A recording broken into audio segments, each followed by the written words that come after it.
Maybe they I just just hate hope they're not stuns. the support duo, right? Because that support duo is so slow. They don't make plays on the map. Yo, can you just Mhm. pick PL here as Thunder? 5 seconds Like, they remaining. ban Underlord, which is very good against PL. They ban Lash, which is the same. PL, it's pretty good against Wing, amazing against Undying. Abaddon can do shit against the PL. And, you know, as a PL, you don't care about Lina. Would you pick PL here already, Sherlock? Yeah, because you already banned the Underlord and the Peach Lord, you know? You just can protect him, like, banning other things. Yeah, I think PL looks really good here. And I think Smiling Knight definitely plays it. I believe it's Yeah, one of for his sure. signatures.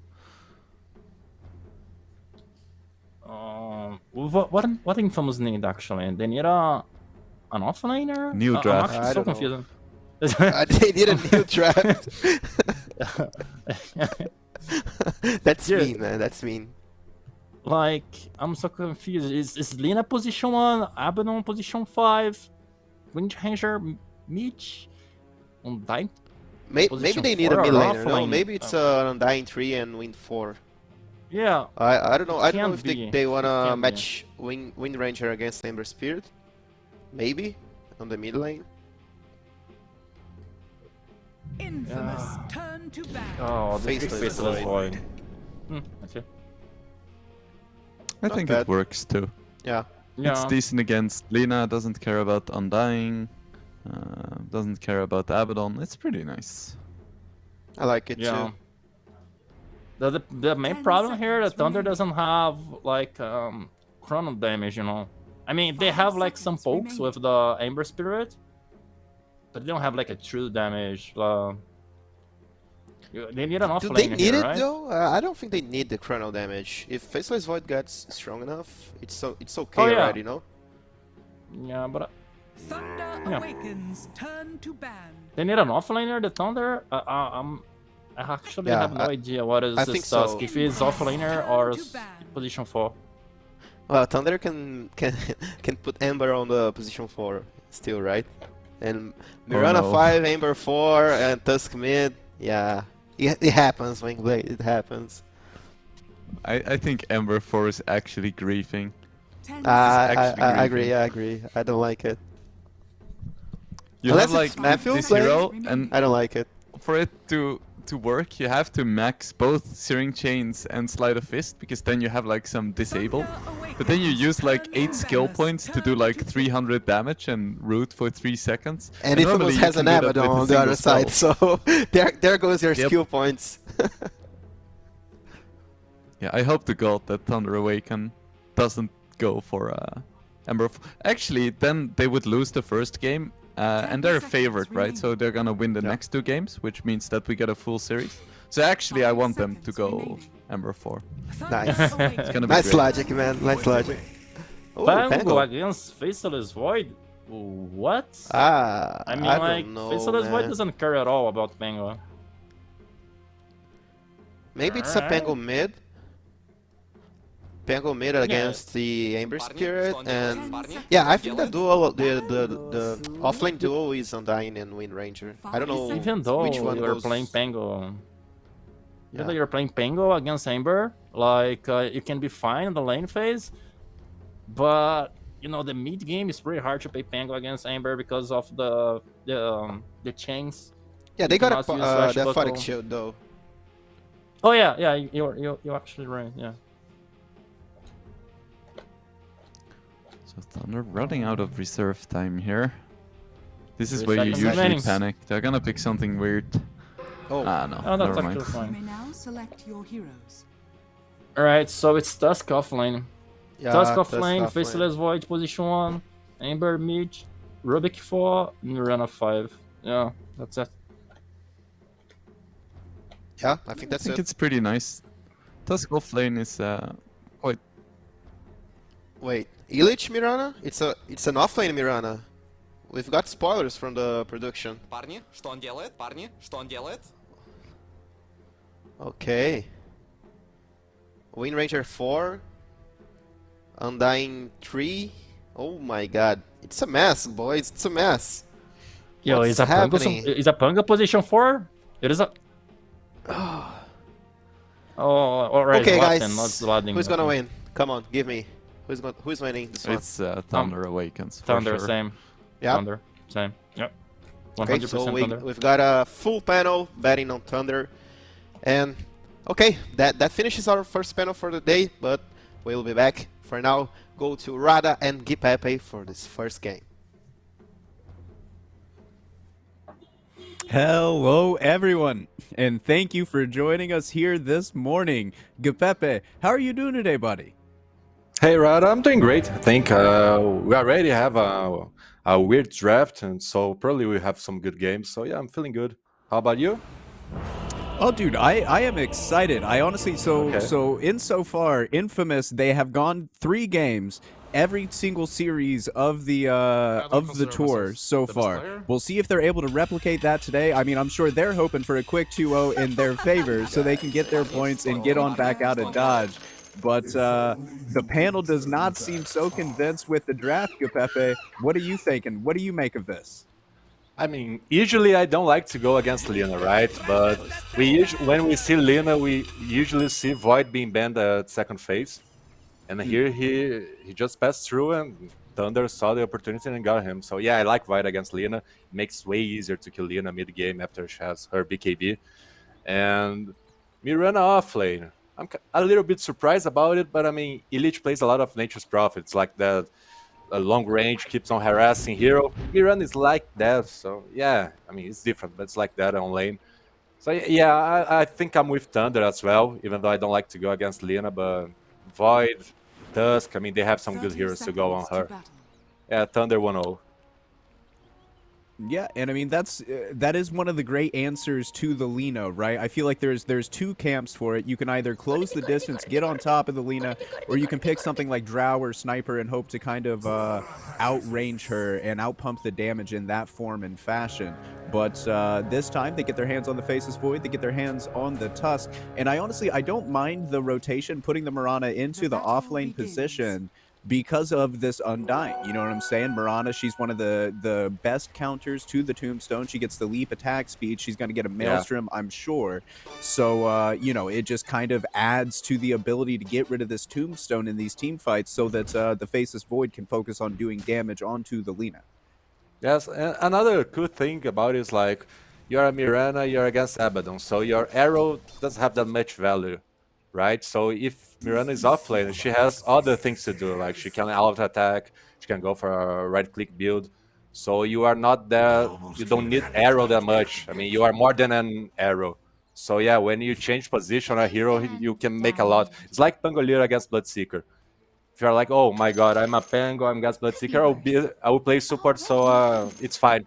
Actually, I don't like that, because if you're a Pango and you go in support, you're like basically a Rolling Thunder, right? If you are a mid lane Right. Pango, yeah, you can do a lot of damage, you are not that dependent on Rolling Thunder. So I think it's the same idea about Mirana offlane here. Yeah, and I definitely, I think I have to agree with you there. I mean, this, we'll see. I mean, speaking of the Abaddon, right? Like, it's a bit of an interesting pick to me. I'll be interested to see what his overall impact on the game will be. I mean, he can delay some of the damage coming out onto the Lina as long as he's not caught into the Chrono himself. But, I mean, I don't know. I believe it was Wingblade that called him a walking melee creep. And you can't have to, you have to agree with him. But the thing, also, that's going to be an LSA connecting onto Illich. Damage, that's going to be the first blood. As Kataro able to connect with the LSA and just pump the damage into this Mirana, who, I mean, she doesn't have a whole lot of HP, only 600 starting HP. Yeah, I think Tusk was a little bit too late coming for this top lane because he was countering our mid ward. So Mirana can't play against Abaddon level 1. I mean, Abaddon just puts the shield on himself and go in. And Mirana, I mean, she can't do anything. So she'll try to get some farm and she's dead. So yeah, pretty harsh early game, but I mean, I think Mirana will be fine. She just needs some levels. Just needs Michael to keep on pulling creeps, so yeah. Right, that's needs a blood. hero to pull creeps, needs a body to be put in front of her. As, you know, the other thing that I'm super excited for in this game is we get to see the Alone Ember Spirit again, Guipepe.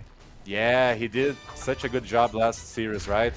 But yeah, let's see if he can repeat it. I hope so. But talking about Abaddon, I mean, it's really, it's not that peculiar because South Americans just like Abaddon a lot. It's not, we don't see it every single game, but if you will see Abaddon somewhere, it will be in South America. So don't surprise me that much. I think it's like a lane with Lina.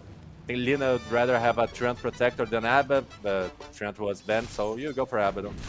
Yeah, I like the Abaddon pick. I mean, I'm not a big hater of Abaddon. Oh, another LSA connecting, getting the slows out. A good ice shards, barely keeping Illich alive. As this lane, we're struggling a little bit up here in the top lane for TA. 9 and 7 versus the 4 and 2 Mirana.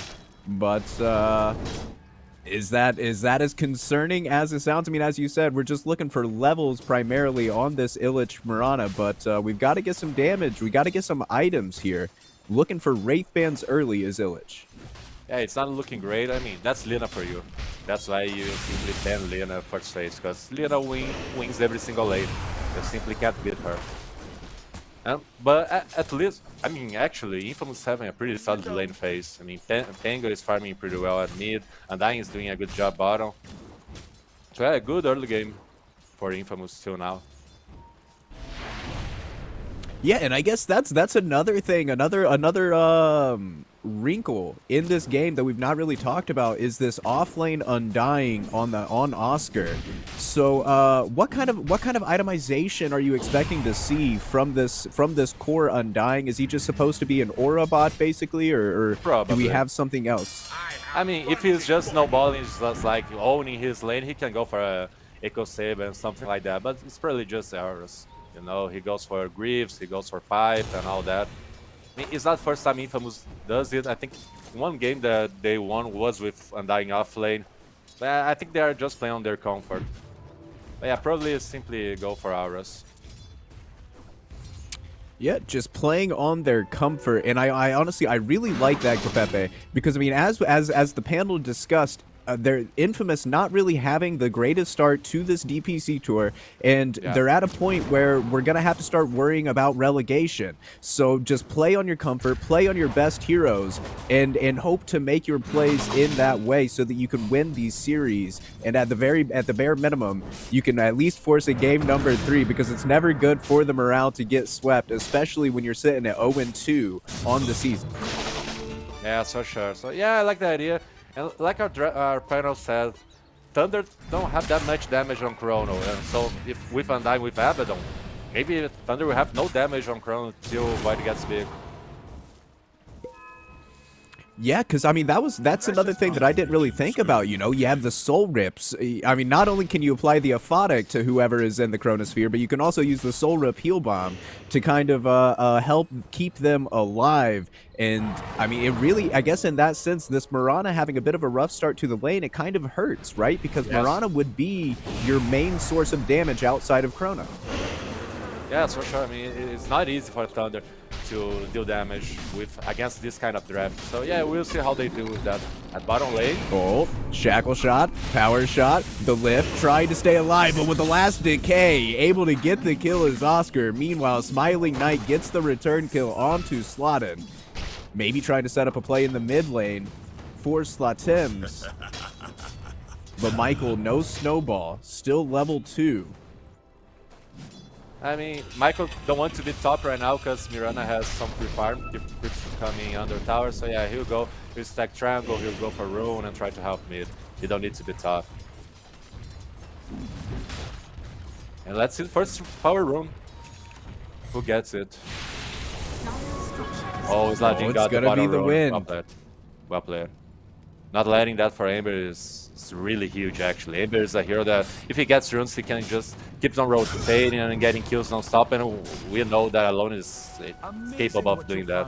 So yeah, don't let Alone get runes. Man, and not only are we 2k up on the net worth here, 6 minutes into the game, but if you look at the levels, it is a nice solid lead here for Infamous in the XP category as well, as Smiley Knight just got his level 5 and the Mirana is still level 4. So we have about a half level advantage on Oscar over Smiling Knight. Yes, and that's not good. I mean, we saw we watched some games that we were like, okay, I like this team's draft, but the draft didn't happen because of early game. So yeah, maybe Infamous gets this just winning the early game. That's going to be Bottom lane there, Tombstone dive. dropped in the bottom lane. Going like on that. to the Rubik. I He's like going to get the Tombstone kill, but still they get the kill. Slotted is going to be the one who picks up the final CS. And now the Shackle Shot, Power Shot. They caught out the Faceless Void. Oh, dearie me, no. Great dive. I mean, you have Undying, you have Thompson. It's so easy to dive. And with Wind Ranger, with all that damage, yes, great kills. I mean, Infamous can just get an early advantage and keep on rolling. I mean, it's not easy for Thunder to come back on this game because the main reason I think it's damage. So yeah, if Infamous can get a really nice early game, and they are getting it, I can see Infamous just winning because the enemy team can't kill you. Oh, trying to get aggressive onto the Windrunner, but she has the Windrunner away. There's going to be the Remnant forward. Sleight of Fist already used, slowing them down. One more right click is all that it'll take, but the Shackle, no. With the Sleight of Fist, they're able to get there. Now we're Remnanting forward. He's going on to Oscar. Oscar, he's going to throw the ultimate, just hang and bang. Now we have a TP coming in from the Pangolier, and no Remnant out for alone. Swashbuckle forward, and with the armor crash, Slot Sims is picking up the kill. So all deep. Holy moly! I mean, Rubik and Void were not following him. He just went in. He was like, "Ah, it's Undying. He has no control. I'm okay. I can just leave." And then it was too late. So yeah, Lone got a little bit too excited here and died for no reason. And now we have a counter movement coming in onto Smiling Knight. Smiling Knight still only level 5. That's going to be the Time Walk. That's already used. Now here comes the Shackle. The Rolling Thunder coming through and quickly picking up the kill on the Faceless Void, dude. All things coming up Infamous early. Yeah, what a good early game. I mean, Lina is refarming. Pango had a good lane, now rotating bottom getting kills. Void is not having a great time. I mean, you're already against a Wind Ranger and Dying. It's not a fun lane for Void. And they keep on ganking him. Yeah, great early game for Infamous. I mean, I think they can keep on rolling on this early advantage. Yeah, I hope they do it. Hoping for the underdog is Guipepe here. I mean, they are underdogs, but at the same time, they're not. You look at it, their players, they are supposed to be a really good team. While Abaddon is dying, but no one cares about Sports dying. No one cares about Sports dying for support. I mean, Infamous, like a huge organization here in South America, and their team's not bad. They are just not performing, but the team is good actually. So yeah, they are the underdogs, but they are not at the same time, I think. And the harass of Smiling Knight continues. And I think Slottin, he's doing a good job. He's waiting out the Time Walk and then hitting him with the Power Shot, Shackle Shot combo so that the Faceless Void can't immediately jump that damage off. And it's making things very difficult for Smiling Knight. Yes, and now he has his Chrono. They can try something, but again, they don't have that much damage. If Undying or Abaddon is behind the Thunder's target, I mean, I'm not sure they can kill people with Chrono. And when Void don't have a really good early game, he can just go in, gets level 6, get a kill on Chrono, and keeps on farming, right? I don't think it's that easy to get a kill on Chrono here. I mean, you kill... actually, you can't even kill supports, right? Abaddon and Wind Ranger, not that easy. So yeah, I want to see how Smiling Knight goes back on this game. How he fights, if he chooses to go in right now and try to use that Chrono or not. Yeah, heavy decisions on his mind because, I mean, that's traditional, the Faceless Void's way of gaming, right? You farm without Chrono. As soon as Chrono's up, you look to take a fight, try to find a pick. As that's going to be Tombstone dropped in the mid lane. Oscar and Alone slap fighting. There are 4 heroes in the area. The Power Shot going to connect onto Alone. Alone going to use the Remnant to get back behind the tower. Yeah, and look at the damage. I mean, Alone almost died and without Infamous committing, right? They use a Tombstone. It's a big commit, but that's it. They are simply poking from far away, and Alone almost died. So yeah, good early game for Infamous. I mean, I think now Lina has a lot of space to farm, and we know how scared that hero is. We'll talk about that space. That space is getting reduced. There's going to be the snowball forward. The caster curse, indeed. You are the most unlucky man I've ever seen, Guipepe. I'm going really hard with that curse. Holy moly, yeah. Great gank. I mean, you gotta stop Lina, she's free farming, so yeah. They needed something, they found the best target. Great kill for Thunder. And usually this is how you go back, right? You keep on ganking the enemy carrier, and you keep on killing him, and then you are back in the game. Oh, Michael. With vision on the high ground, he's able to snowball up to the creeps, but the chase continues. Oscar, Tumbler Toy, but blocked by the shards. He's going to wrap around to the other side. Slotted coming in. No. The Sharks are circling. Michael going to throw out. No, not enough. Just one little right click from the zombie man. And able to bring down Tusky Tuskar. Yes, and now Infamous wants to get this mid-tier 1 tower. Oh, this is so big. This gives you so much space. It's easier to invade triangle, easier to invade the enemy jungle. Yeah, this is huge for Infamous. Slotsum saw alone, rimmed it in very deep. He's trying to find where he is, not going to connect. We have a shackle connection onto Illich, but really they're just looking for that tower. They got it, and now they're just happily going to go back to farming, moving on to their next objectives. And talking of objectives, it's looking like it might be alone. And he does have a remnant away, back up to the high ground. Close connection on the LSA, but he is going to be A-okay. And it's so hard to deal damage to our Thunder. I mean, he was on Lina, trying... I don't think he was trying to kill her, because it's probably not gonna happen, but still, trying to harass her, and she's full life. He has Abaddon with her. But yeah, the Thunder struggle is real. I mean, at least Faceless Void's farming. He got now his Mask of Madness, so yeah, he can deal a little bit of damage. Maybe they can try a kill soon. Maybe try a team maybe fight if he with Death finds the Chrono. Windrunner without Windrun going, he could, you know, pop the bomb and rip through it real quick. But that is kind of the big if, right? Is you gotta whose fingers are quicker when you're dealing with a Windrunner. Yeah, so sure. So yeah, I want to see the first big movement by Faceless Void. I mean, I think that is going to be key for what are the Thunder Awaken plans on how to win this game. Right now he's just farming and he's happy doing that, but soon he will have to go in the game. Dire's structures are fortified. Yeah, the panel mentioned that he's a bit of a greedier player, is the Smiling Knight. Yeah, he is. So maybe he's going to be waiting for this Maelstrom first before he goes in trying to make any plays. Or, I mean, maybe just maybe he's going to wait until he gets the BKB outside of maybe if he's farming and sees one hero out where they shouldn't be, might try to pick up the quick pick. But his team, I feel like they need that play-making hero on the Faceless Void to come through. Because, I mean, alone, he's, I mean, we're all three cores are behind the 3 Dire cores. And, I mean, the gap between the Lina and the Faceless Void is about 2K right now. But, so we need to come as a team and try to make some sort of play happen to relieve some of this pressure. Yeah, but maybe Thunder's read on this game is like, okay, our draft is good enough, if we keep on playing passive, we just try to respond to their aggression, we are good if Void is farming. I mean, Void is pretty good against Lina. Now Infamous is coming in, they want to fight. They had a 4-man smoke. The smoke did get popped.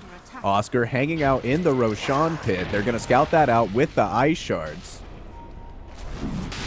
And now we're just going to drop the Tombstone. We're looking for Roshan here. That's going to be the Shackle Shot connected onto the Rubik. Swashbuckle is there very quickly, ripping through the Rubik. And now that should open up the pit, but we'll see. Now is maybe a time that we see that Chronosphere coming into play. Yeah, let's see if they can contest. I mean, Infamous fight on Roche is so strong. It's really, really strong. And it has to move. Roche is dying.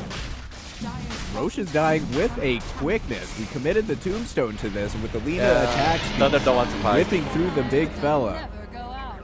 Yeah, I think Thunder is right doing that. I mean, maybe Void could try a play, but Infamous is so strong right now, and their fight is too good at Roche. I mean, Undying is great, Pango is great. It's really hard to deal with this kind of draft on Roche. So yeah, Infamous just go in Roche, and they're like, okay, we are doing Roche. We know you guys know, but we are still doing Roche, and they did it. Oh yeah, that makes so easy, so much easier for Lina to happen. I mean, she's really close to BKB, and with Aegis, yeah, she will be fearless. And Aegis is a classic counter for Void, right? He uses Chrono, he kills you, but you have a second life. Moonlight Shadow. We're hunting for the Lina. Gonna drop the Chronosphere here. The arrow to connection to follow it up. A rainbow of TP's coming into the lane. But I think we're happy. We're just getting the pick on the Aegis, getting out of dodge. And Yeah, I like that Smiling play. Knight is happy. Yeah, I like that play. Just Chrono, get Aegis out. Don't make Lina so safe. I mean, but now Infamous has a... Oh, wait, a Down bottom. We have another Nice, initiation. good. They have found Slotted farming on his own. As that was a Walrus Punch combo. Able to just zap through the Windrunner. Up top, though, some more action happening. Illich having to get himself away. There's 4 heroes pushing onto the Tier 1 tower, and that's going to be claimed by Infamous. Since there is no Chrono, maybe Infamous go for a Tier 2. And that's the problem about using your Chrono on Aegis, right? Now Infamous feels ready to go hit a Tier 2 because they have Lina. They have Undying with the Greaves, with Hood, so yeah, he's really tanky. That's the only problem about Smile Knight play. I still like it, but yeah, the enemy can punish it. Yeah, I mean, it kind of feels almost like a damned if you do, damned if you don't type play, right? Because I mean, if you don't use, she's gonna feel comfortable enough to push anyways because she has the Aegis of the Immortal. But now you get rid of the Aegis, and they know you don't have the Chronosphere, so now they feel comfortable in that sense to be able to take this Tier 2 tower. So really a little bit of a tricky position that they've found themselves in is Thunder Awaken, rather. I don't know why I keep calling them Thunder Awakening, Guipepe. I was doing it yesterday, I'm doing it again today, as we are getting close to this Maelstrom. At least you're not calling them Thunder Predator, right? So yeah, I think that's fine. Oh, Walrus Punch gonna kill the courier. Unfortunately, it was just a TP scroll that was on there, but we'll take it. We'll take killing the courier. That's some free gold to everybody on the team. That's always good to kill some couriers. And now looks like Void got his Maelstrom. Is it coming? Where is it? His courier? Yeah, it's coming. So now I think Thunder has some damage. Is it enough? I don't know. Undying is really big, Abaddon is there, so maybe it is still not enough. But they have some damage. Maybe they can try to fight it with their next Chronosphere. In no Aegis now, you can kill Lina. And a problem with Abaddon against Void is Abaddon's range is really low. So maybe he can't save people under Chrono. So that's a big problem with Abaddon. Yeah, and up top, that's going to be the Shackle Shot complete. Onto Illich, Rolling Thunder, going to keep the chain lock going. But there's going to be the mechanism. The leap away, he's slowed down by the Diffusal. Faceless Void is in the area. He does have Chronosphere. There's going to be 4 total heroes here for Thunder Awaken. And with that, we're just going to run away. That was a really nice try by Infamous. I mean, it was not enough, but they did it perfectly, right? They used all their stuns, all their damage. They did the best they could with those 2 heroes, but it was simply not enough. Yeah, that Greaves build, even Miran offlaner is going for it. I mean, every offlaner loves to go Greaves. It's so good. It gives so much for your team. And you get so tanky as well. Yeah, it's such a great item.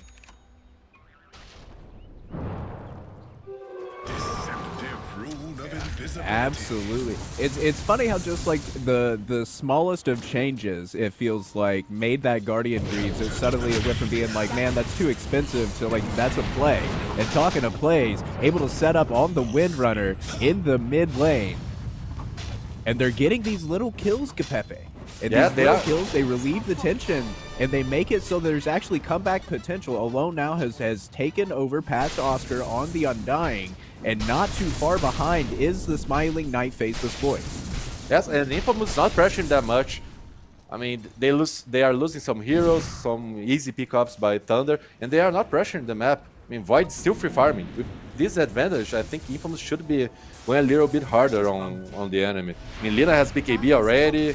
I'm not sure why Infamous not fighting. Maybe afraid of Chrono. Okay, but I mean, I think they have some answers for Chrono.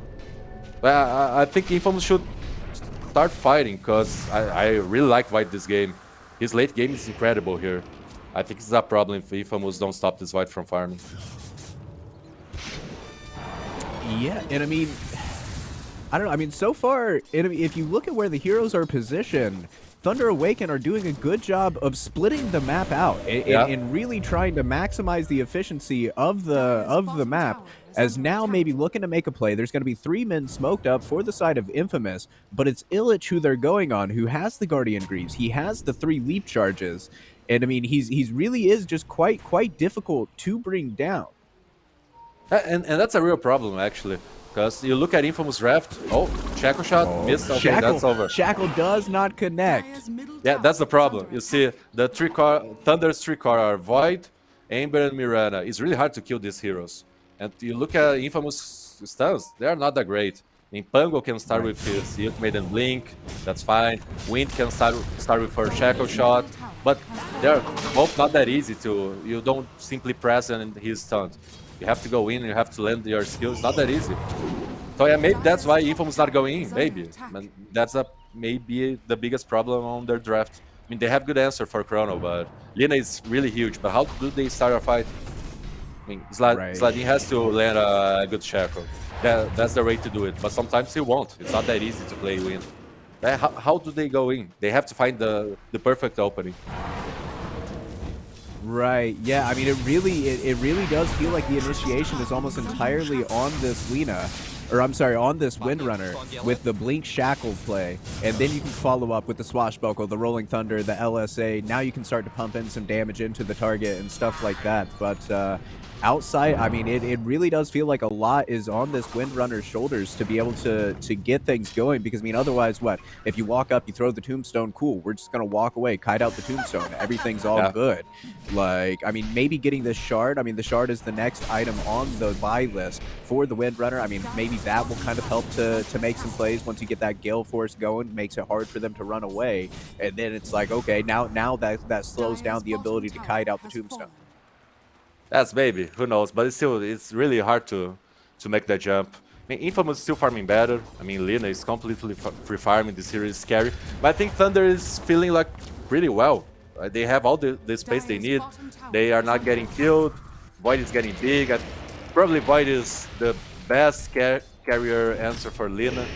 I think so. I didn't see yet this matchup, because usually Void's banned against Lina. But yeah, I think Thunder is feeling good about this game right now. And Infamous knows that they have to go in, but they simply can't. They know all that. They are not getting surprised by it. Right, yeah. And I mean, that is one of the most frustrating aspects in Dota sometimes, when it's like, man, like, I know what we need to do.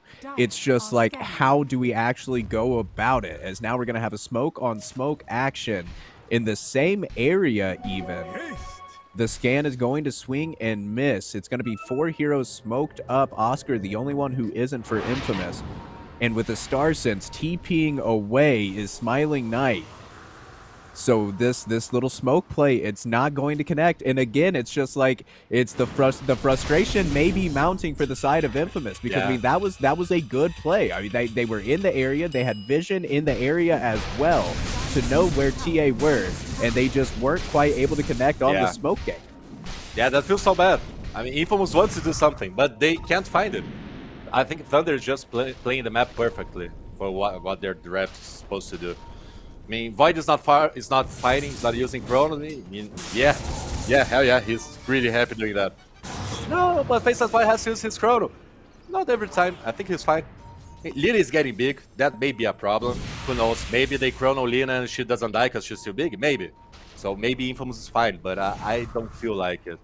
I think that will, like, 5 minutes from now, they are able to kill Lina. Maybe now already they are able to kill Lina. Void's getting big. Faceless Void, I mean, Amber Spirit has his Orb of Corrosion that will help a lot, actually. It's a small item, but I think will help a lot to kill this Lina. As now we have a 5-man smoke. Roshan number 2 is available. The slide chains and snowball forward, but it's going to be the Tusk who's caught out as Slotums picks up the kill with the Swashbuckle. And surely we're going to have some sort of buyback play or something to defend Roshan number 2, right? I mean, this is Roshan number 2. Yeah, I think Thunder should try to fight this, but it doesn't look like they want to. This is an answer. You're like, yeah, okay, Lina is getting big, they have a Chrono. How do we play? With Aegis, you can do anything. Now you can just group up and push tier 2 towers.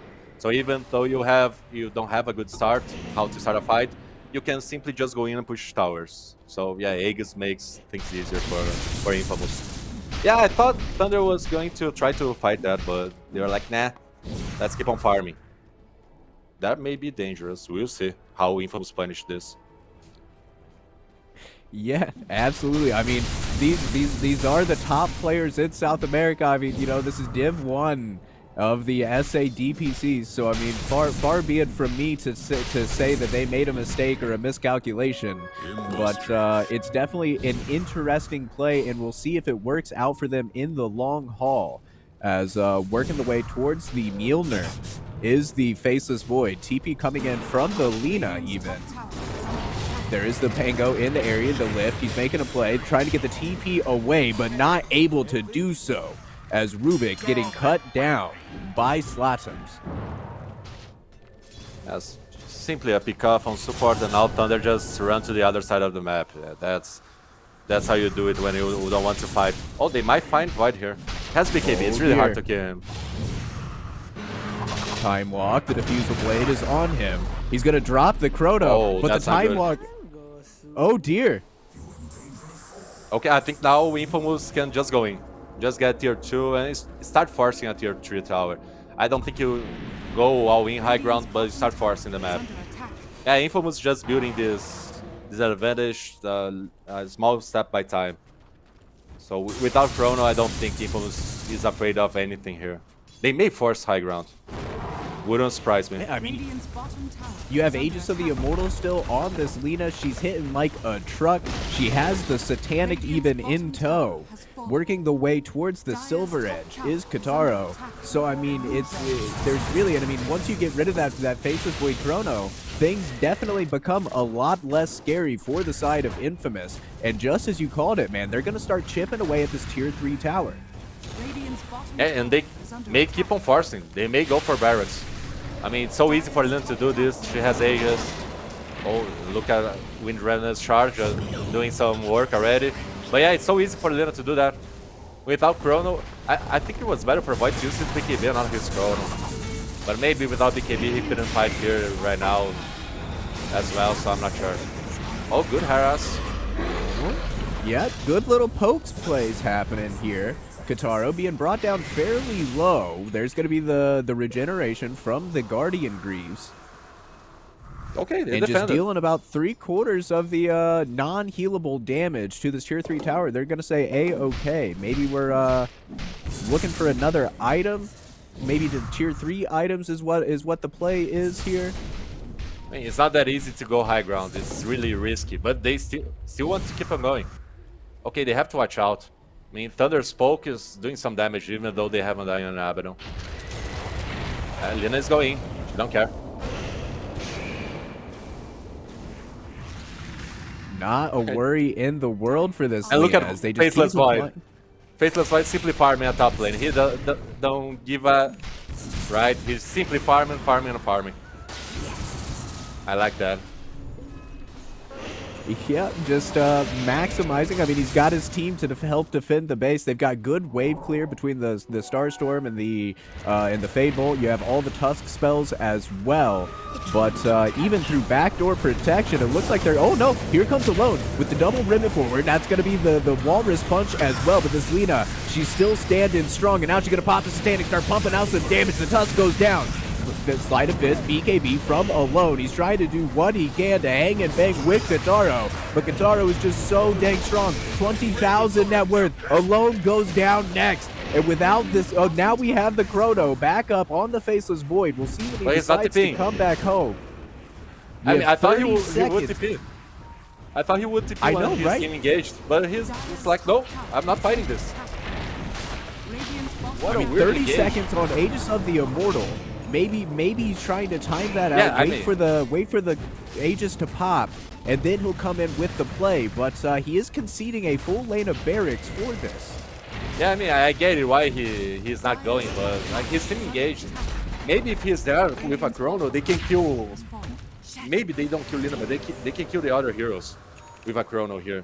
So yeah, I mean, kind of weird. I see why he's doing that, but I thought they could maybe win the fight with Chrono. Maybe they lose barracks at the same, but I think they may win this fight. You can kill Wind Ranger, maybe you can kill Pango with your BKB.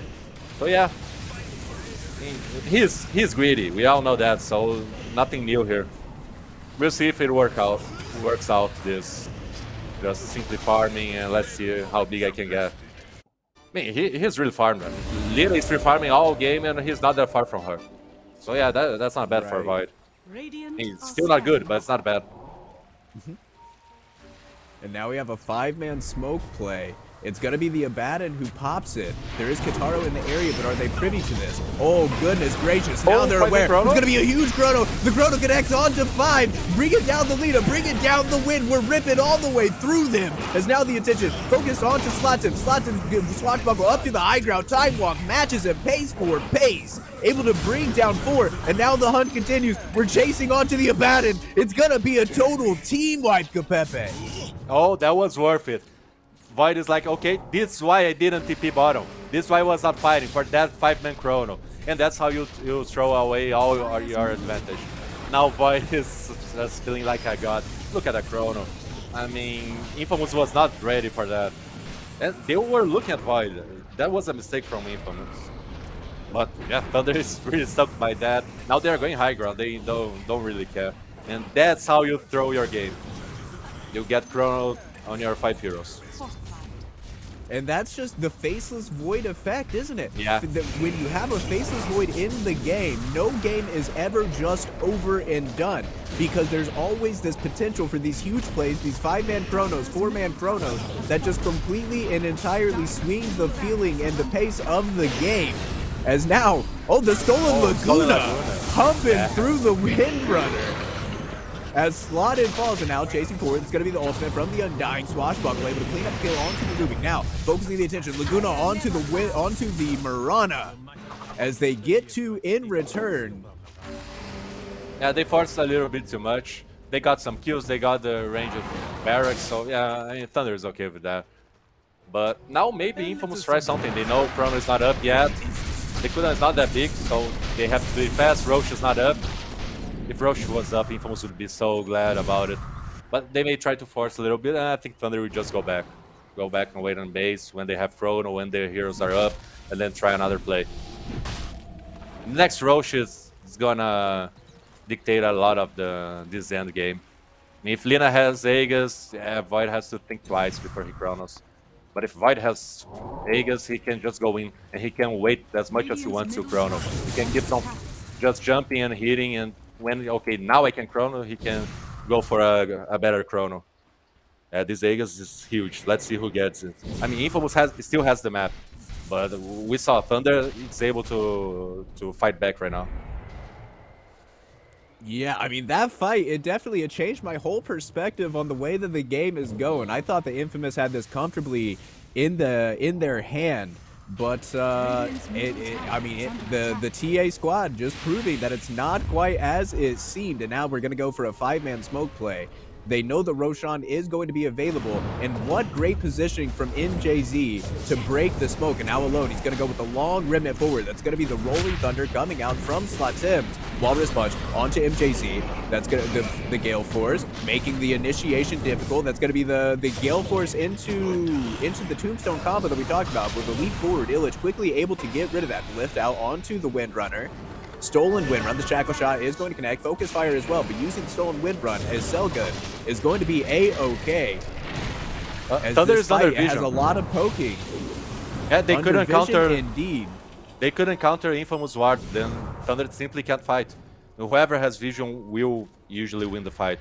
So as soon as they see they can't counter the ward, they're like just chilling. They know the Infamous engage is not that big, so they are still chilling there, but they know they simply can't fight without the vision advantage. Kitaro, link forward. We have the Chrono onto Kitaro. Another great play by Smiling Knight as they're able to bring down this big fat Lina. Now coming forward. The wind run away. Can we close the distance? We can. That's going to be the death of Slotted. And now it's just the cleanup brigade as they're going on to the Abaddon next. His ultimate is going to pop, so that makes things a little bit difficult. Tried to force himself to safety, but not quite able to get away. Oh, if Lina had buyback, she would do seconds. Yeah, at least Roche is not up, but Infamous don't know that yet. And if Lina had a buyback, I think she would probably do it after Chrono. That's the counter to Void, right? Aeon's Disc, Aegis, and buyback. And now Punk will have to roll out. See ya, haters. And there he goes. Okay, looks like we'll be Super Creeps mid for Thunder, and they can get back the map control at the top side and try to secure next Roche. Because look at Vision. I mean, Infamous had a lot of wards at top side around Roche. But yeah, Thunder has to counter that as soon as possible if they want to do this Roche fight.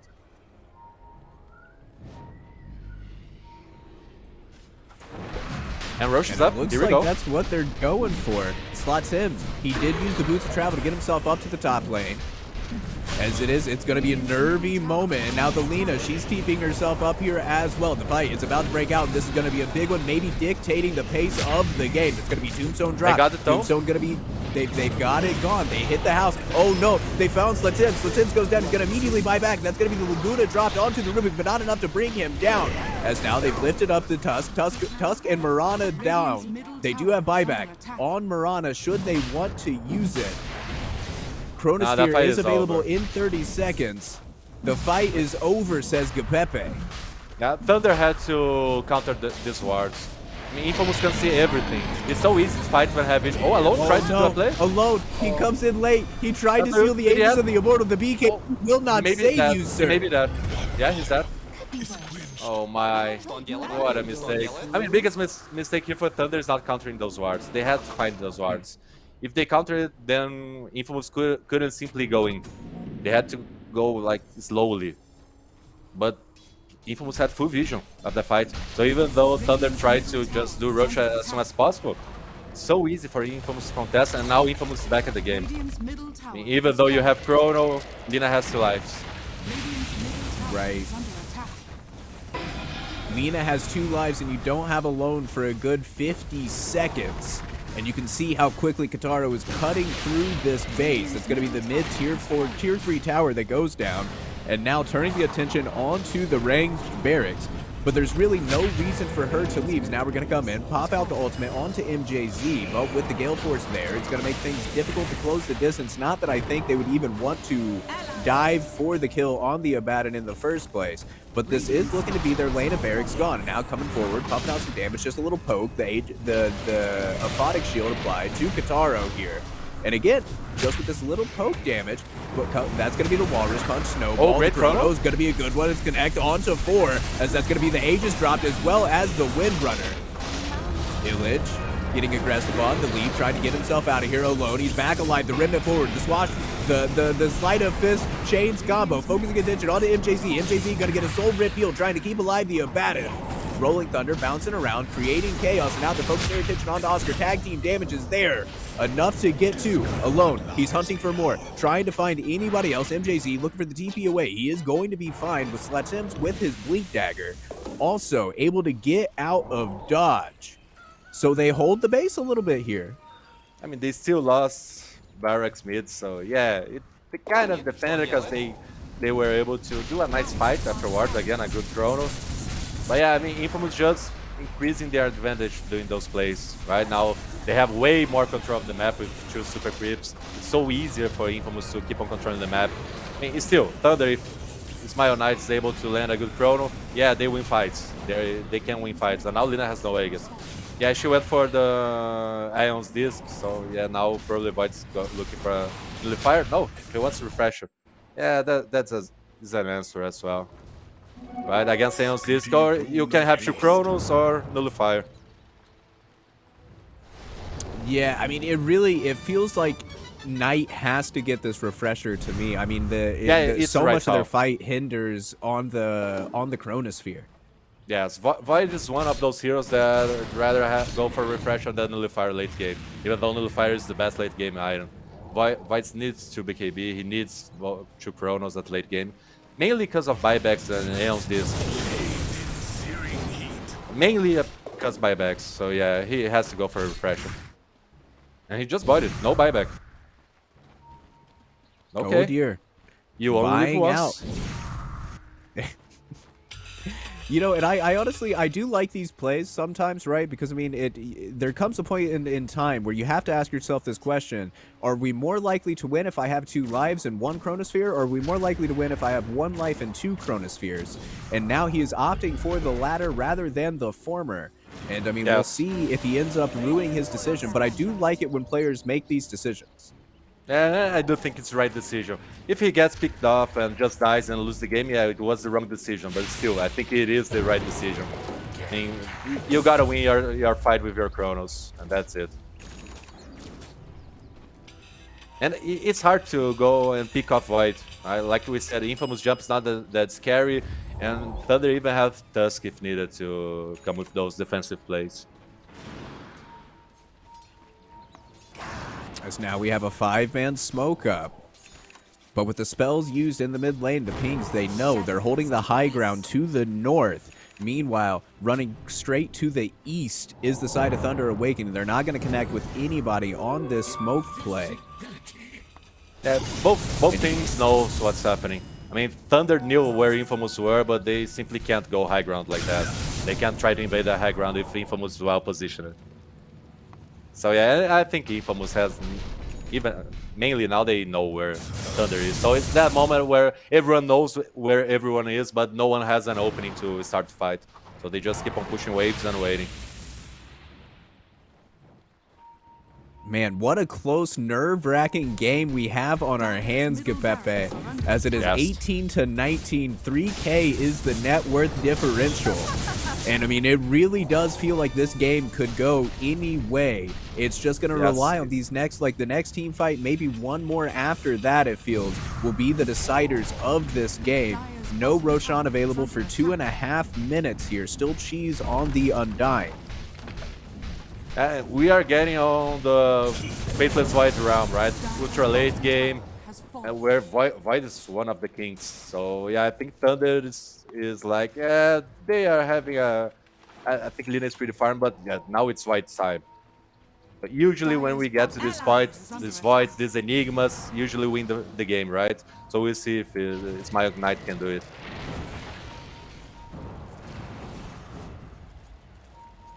On the hunt. But I think they saw the play coming. Now there's going to be the lift. They found the Windrunner.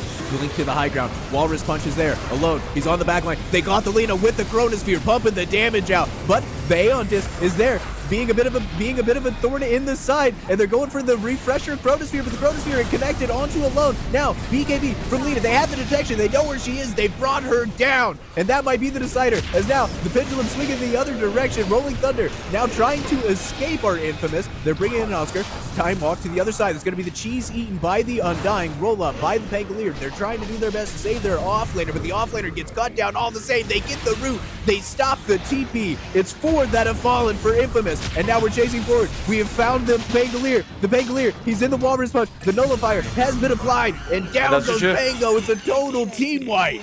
Yeah, I think that's simply GG. I mean, we Infamous had the Abaddon ultimate X as well. That made Lina survive way more than she should. But still, those are 2 Chronos. You can't fight 2 Chronos. That's why you don't go late game against Void. It's really hard to do it. So yeah, the king of late game is back.